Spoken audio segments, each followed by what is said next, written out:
Всем привет! Сегодня мы рассмотрим причины появления храпа. Ставьте лайк под видео, так вы помогаете развитию канала. Приятного просмотра! Около 70% всех храпунов имеют синдром ночного апноэ во сне. Этот синдром относится к серьезным отклонениям, которые связаны с остановкой дыхания во время сна. Известно, что во время сна у храпящих людей самопроизвольно расслабляются язычок и мягкое небо из-за специфического строения гортани и глотки. У мужчин храп во сне встречается чаще, чем у женщин. По статистике, после 30 лет каждый пятый человек страдает храпом.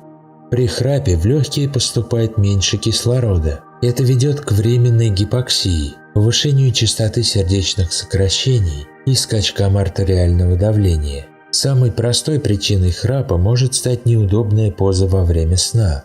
Замечено, что люди, которые спят на животе, не страдают этой проблемой. Лежа на спине, наоборот, человек может начать громко храпеть из-за расслабленных мышц гортани.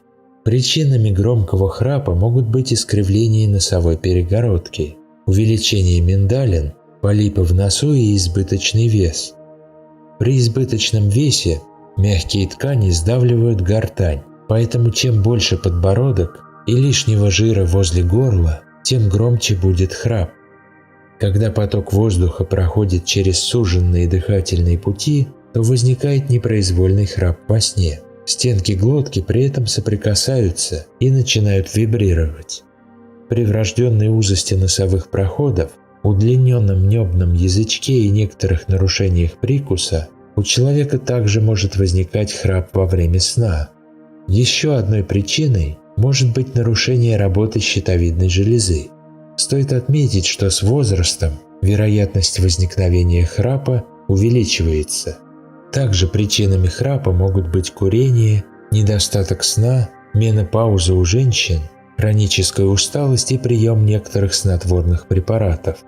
Алкоголь также влияет на появление храпа, поскольку он расслабляет мышцы гортани и глотки.